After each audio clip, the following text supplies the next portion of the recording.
Eduardo tocou em um ponto com vocês que surpreendeu, que vocês não precisaram de contar para ele, mas que ele tocou nesse assunto.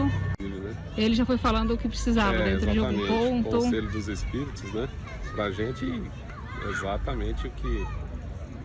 Enfim, só a gente mesmo poderia saber, né? Agora, por exemplo, quando é uma coisa que realmente muda o turno da vida, que nem vou me acertar com uma pessoa, até pensando no micro, né? Porque tem coisas maiores, né? Para conselhos para dar para um grande líder, por exemplo, que vai mudar uma nação, seria o macro. Mas numa coisa maior de acertar uma pessoa que realmente muda o destino de muita gente, eu fico pensando assim, meio que faz sentido o espírito vir e influenciar.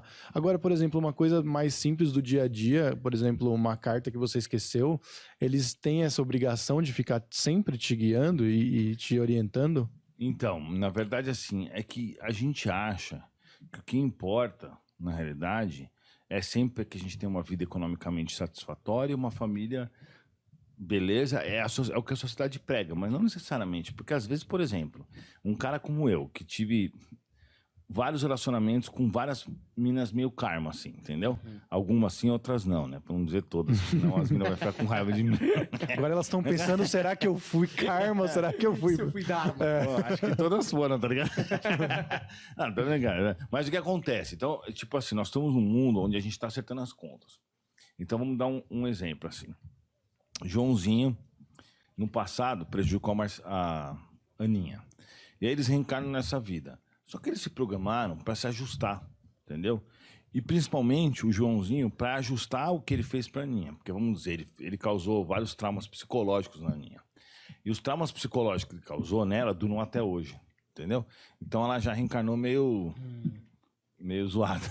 Meio, entendeu? Meio assim, meio... Pé atrás com atrapalhada. Ele, não. Ela já reencarna com um problema psicológico. Ah, entendi. Então, sei lá, a hora que ela tem 16, 17 anos, ela já começa a desenvolver um problema, borderline, sei lá, alguma coisa assim. E aí, de repente, quando eles têm lá... Aí o Joãozinho tá lá com seus 25 anos e a Aninha tá lá com seus 20 anos e eles se encontram. Só que, na verdade, eles têm uma certa repulsa um do outro. Porque...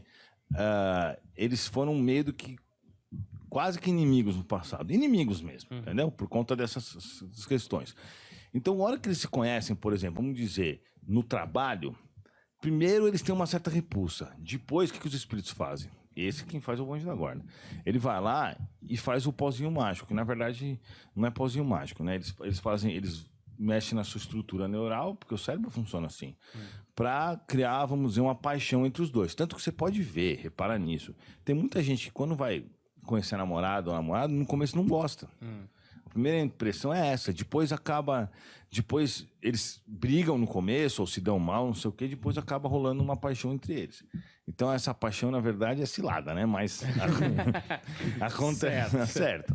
E aí o que acontece? Aí o espírito vai lá, põe o pozinho mágico no Joãozinho, põe o pozinho mágico na Aninha, sei lá se é Aninha, o nome dela é Aninha, né? E aí eles começam a meter um romance, aí começa aquela coisa, ai meu Deus, é a mulher da minha vida, e papapá, a Aninha fica toda feliz, conta pras amigas, toma banho, se arruma pra sair com o Joãozinho. Toma banho. A Aninha não tomava banho. 20 anos sem tomar banho. É isso aí.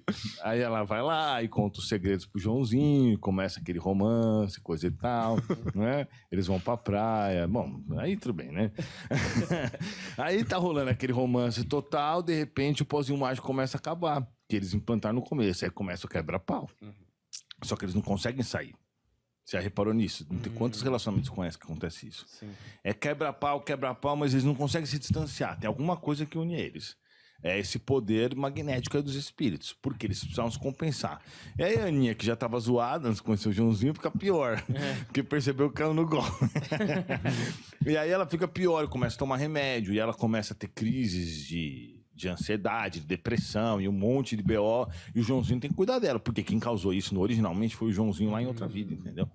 E aí você começa a ter uma série de situações, até que chega um momento que os espíritos falam, bom, agora tudo bem, o Joãozinho já pagou sua dívida com a Aninha, eles já se dão mais ou menos bem, pode deixar separar. Aí, de repente, eles se separam, às vezes até meio sem motivo, tem muitos relacionamentos que acabam assim.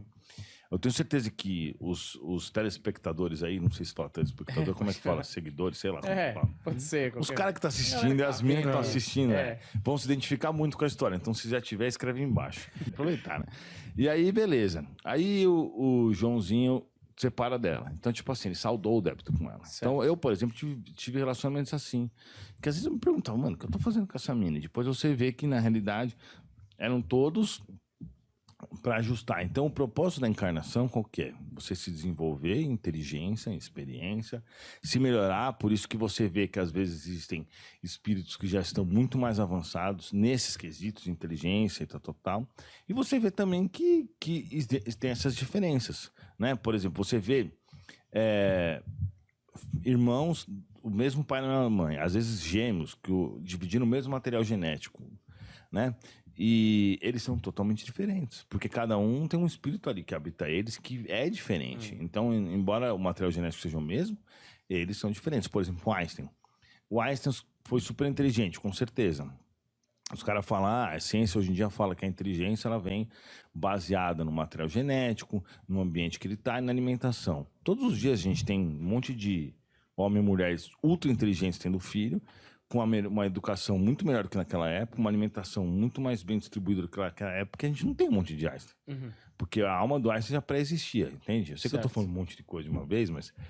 Não, mas tá tudo coerente. Eu tô tentando, tipo assim, explicar bem qual que é a questão. Então, assim, nós fazemos parte desse enredo que é chamado vida, que é realmente uma prova da vida real, que é a vida espiritual.